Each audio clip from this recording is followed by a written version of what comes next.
एक दरोगा की शादी तय हो चुकी थी। घर परिवार में शादी के जोरों शोरों से तैयारियां चल रही थी। चारों तरफ खुशियों का माहौल था। शादी में 5 ही दिन बचे थे कि लड़की दरोगा के पास फोन लगाती है और शादी से मना कर देती है। दरोगा सोचता है, मैं अच्छी नौकरी कर रहा हूँ, पैसा भी कमा रहा हूँ, शारीरिक रूप से फिट भी हूँ, आखिर लड़की मुझे मना कैसे कर सकती है। इसके बाद वह लड़की के साथ ऐसा काम कर देता है कि जिसने भी सुना दांते तले उंगली दबा लिया। आइए कहानी को पूरा सुनते हैं। मेरा नाम है राहुल। कहानी के इस नए एपिसोड में आप सभी का स्वागत करता हूँ। यह कहानी है बिहार राज्य के आदित्य कुमार की, जिसकी अभी नई नई ज्वाइनिंग हुई थी। आप सभी जानते हैं दोस्तों, गांव देहात में जिसकी नौकरी लग जाती है उसके बहुत सारे रिश्ते आने लगते हैं। ऐसा आदित्य के साथ भी हो रहा था। हर आए दिन कोई न कोई रिश्ता आ रहा था। आदित्य की सोच थी कि लड़की सुंदर हो, समझदार हो और लंबाई ठीक ठाक होगी तो मैं शादी कर लूंगा। लेकिन आदित्य के पिताजी चाहते थे कि लड़की भी सुंदर हो और दहेज भी मिले। कई सारे रिश्ते देखने के बाद उन्हें एक रिश्ता पसंद आता है।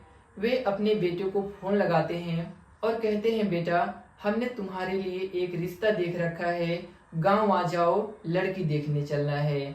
इसके बाद आदित्य अगले दिन गांव पहुंच जाता है।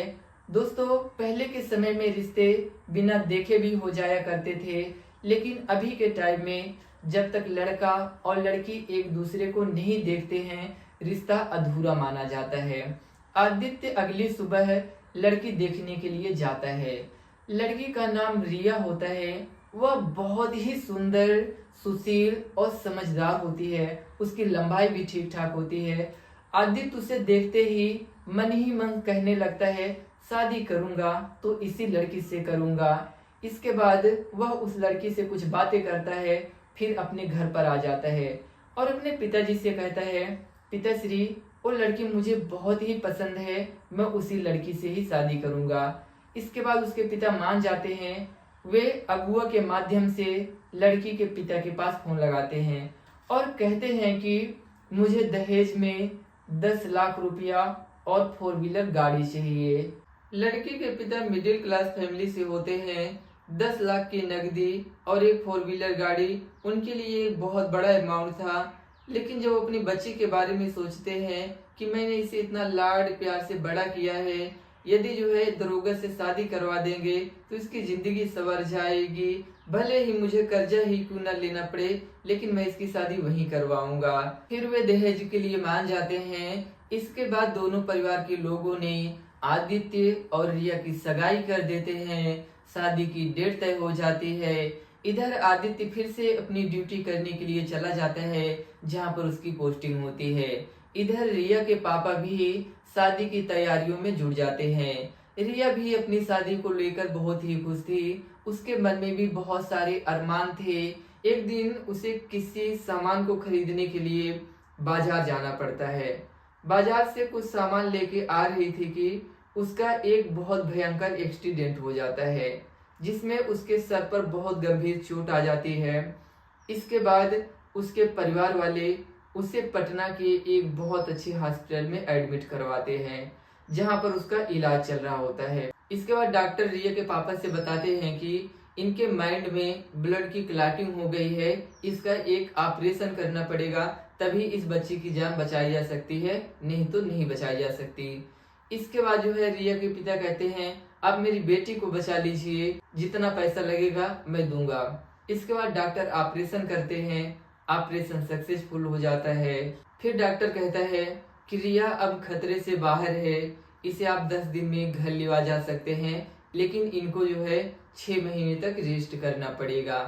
अब यह बात धीरे धीरे अगुआ के माध्यम से आदित्य के पिता तक चली जाती है।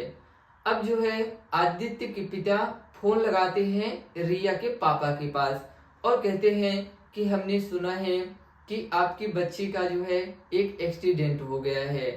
अब रिया के पापा इस बात को छुपाने के लिए कहते हैं, हाँ एक छोटा सा बहुत एक्सीडेंट हुआ था, हल्का फुल्का माइनर सा चोट आया है, कोई दिक्कत वाली बात नहीं है, शादी अपने ही समय पे होगी। वो इस बात को छुपाते हैं। लेकिन जब अगुओं के माध्यम से आदित्य के पिता को सभी सच्चाई पता चलती है, आदित्य के पिता लड़की के पिताजी के पास फिर से एक बार फोन लगाते हैं और कहते हैं कि आपने मुझसे झूठ बोला, बच्ची को बहुत ज्यादा चोट आई हुई है, आप मेरे बेटे के साथ छल करना चाहते हैं, मैं शादी नहीं कर सकता। इतना कह करके वे फोन को काट देते हैं और साथ में ही नंबर को भी ब्लैक लिस्ट में डाल देते हैं।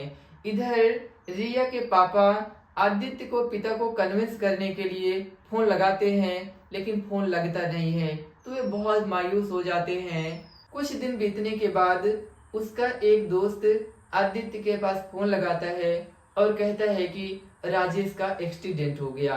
राजेश जो कि आदित्य का बहुत प्रिय मित्र होता है, तो आदित्य हड़बड़ी में पूछने लगता है कहाँ हुआ, कब हुआ, कैसे हुआ। तो उसका दोस्त बताता है कि 4 व्हीलर से टक्कर लगने की वजह से उसे गंभीर रूप से चोट आ गई है। आदित्य कहता है कि अभी वो कहाँ पर एडमिट है। तो उसका दोस्त बताता है पटना के किसी एक प्राइवेट हॉस्पिटल में एडमिट है। तो उसका दोस्त एड्रेस लेता है और पटना के लिए रवाना हो जाता है। आदित्य जैसे ही हॉस्पिटल के अंदर प्रवेश कर रहा होता है कि सामने से रिया आ रही होती है। उसकी एक साइड में उसकी माँ होती है, दूसरी साइड में उसकी बहन हाथ पकड़ रखी होती है। रिया पहले बेहद ही सुंदर थी, लेकिन अब उसका ऑपरेशन होने के बाद बाल छोटे हो गए थे, एकदम दुबली पतली हो गई थी, एकदम बिल्कुल सुंदर नहीं दिख रही थी। आदित्य थोड़ा सा मुंह छुपा लेता है, अपना साइड में कर लेता है ऐसे।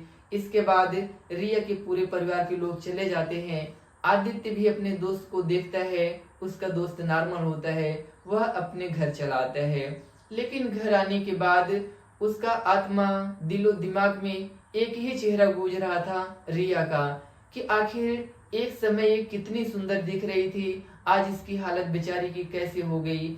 वह मन ही मन सोचने लगता है अगर मेरे साथ ऐसे हुआ होता और रिया मुझे ऐसा करती तो मुझे कितना बुरा लगता। तो यह सब सोच करके वह रिया के पापा के पास फोन लगाता है और कहता है हेलो अंकल, आप कैसे हो, मैं आदित्य बोल रहा हूँ। यह आवाज सुन करके रिया के पापा खुश हो जाते हैं। हालांकि रिश्ता कैंसिल हो गया था, लेकिन उन्हें एक उम्मीद जगी थी कि बेटा फोन किया है तो हो सकता है कि रिश्ता हो सकता है। तो आदित्य कहता है अंकल मैं आपसे मिलना चाहता हूँ। तो इसके बाद रिया के पापा कहते हैं बेटा कल घर आ जाओ। आदित्य बिना बताए अपने मम्मी पापा को घर चला जाता है रिया के और कहता है अंकल मुझसे गलती हो गई, मैं जब कल रिया को हॉस्पिटल में देखा मेरी आत्मा रोने लगी और मैंने डिसाइड कर लिया अब रिया से ही शादी करूंगा। तो रिया के पापा कहते हैं यदि आपके मम्मी पापा जान जाएंगे तो मामला गड़बड़ हो जाएगा। तो आदित्य कहता है मैं रिया से शादी करके जहाँ पर ड्यूटी करता हूँ वहाँ पे लिवा के चला जाऊंगा और रिया के साथ उसकी माँ को भी लिवा के जाऊंगा, यानी कि अपने सासू को बोलता है। भला उसके माता पिता कैसे मना कर सकते थे, उन्होंने जो है आदित्य और रिया की शादी करा देते हैं और वह जो है जहाँ पर ड्यूटी कर रहा होता है वहाँ पर लिवा के चला जाता है। वो सब साथ में रहने लगते हैं। वहाँ पर आदित्य रिया की बहुत देखभाल करता है, सर के बालों को धोना, हाथों से खाना खिलाना, जितनी सेवाएं हो सकती थी वो हर सेवाएं करता था, क्योंकि अब वह आदित्य की पत्नी हो चुकी थी। लेकिन आदित्य को एक बात का डर सता रहा था कि यदि उसके घर से कोई आ गया तो पोल खुल जाएगा। इसके लिए वह बगल में ही एक और फ्लैट बुक करा लेता है, वहां पर रिया और उसकी माँ के साथ रहता है। कुछ दिनों के बाद आदित्य की माँ घूमने के लिए आदित्य के पास जाती है और आदित्य जो है दूसरे वाले रूम में अपनी माँ के साथ रहता है। उसकी माँ पूछती है बेटा तुम घर आना क्यों कम कर दिए हो। तो वह कहता है माँ थोड़ा काम है इसलिए नहीं आ पा रहा हूँ। तभी आदित्य की माँ की नजर रिया की माँ पर पड़ती है। वो आदित्य से पूछती है बेटा यहाँ जिस लड़की से तुम्हारी शादी होने वाली थी वो क्या कर रही है। आदित्य कहता मुझे क्या पता माँ क्या कर रही है, होगा कोई काम आई होगी, आइए चलते हम दोनों घर चलते हैं। तो आदित्य और उसकी माँ घर पर आ जाते हैं, लेकिन उसकी माँ को थोड़ा सा डाउट हो जाता है, दाल में कुछ तो काला है। उसकी माँ कहती है कोई बात हो तो बताओ बेटा। इसके बाद आदित्य कहता है हाँ माँ, मैंने रिया से शादी कर लिया है। इसके बाद उसकी माँ गुस्सा हो जाती है, कहती है कि कैसे तुमने कर लिया, बिना पूछे कैसे कर लिए, ऐसा कैसे हो सकता है। तो आदित्य कहता है अरे माँ, मजाक कर रहा था। लेकिन आखिर माँ तो माँ होती है, उसे तो सब कुछ पता चल गया था। अब उसकी माँ इस बात को आदित्य के पापा को भी बताती है और कहती है कि मुझे लगता है कि मेरे बेटे आदित्य ने उसी लड़की रिया से शादी कर लिया है। तो वह पूछता है ऐसा कैसे हो सकता है, ऐसा होता तो मेरा बेटा बताता। लेकिन फिर उसकी माँ फोर्स करती है कि मैंने जो है जब वहां गई थी बेटे के पास तो मैंने वहां रिया की माँ को देखा था। अब जो है उसके पिता को भी थोड़ा बहुत डाउट होने लगता है। हाँ बात तो सही है, पहले तो आदित्य का जब भी कोई रिश्ता दिखाते थे तो वह इंटरेस्टेड होता था, शादी करने के लिए हाँ करता था। लेकिन हाल फिलहाल से जितने रिश्ते आ रहे हैं वह जो है मना ही करता चला जा रहा है। जो लड़की अच्छी होती है उसमें वो दहेज की मांग करता है, और जिसमें दहेज अच्छा मिलता है वह कहता है कि इस लड़की में कमी है, कुछ तो गड़बड़ है। आदित्य के पास वो फोन लगाता है और कहता है आप मुझे बताओ कि शादी कर रहे हो कि नहीं कर रहे हो। हमने आपके लिए एक रिश्ता तय कर दिया है और आपकी जो है इसी डेट में शादी होगी। अब आदित्य इस बात को सुन करके एकदम परेशान हो जाता है, एकदम हड़बड़ा जाता है। इसके बाद वह डरते डरते अपनी माँ को फिर फोन लगाता है, कहता है माँ, मैंने उसी लड़की रिया से शादी कर लिया है जिसे देखने के लिए गया था।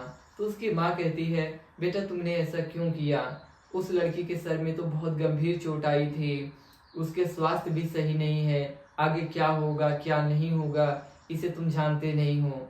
तो आदित्य कहता है कि माँ, मेरे पास पैसा है, अगर मान लो मेरे साथ भी ऐसा कुछ हो जाता तो क्या रिया मेरा साथ छोड़ देती।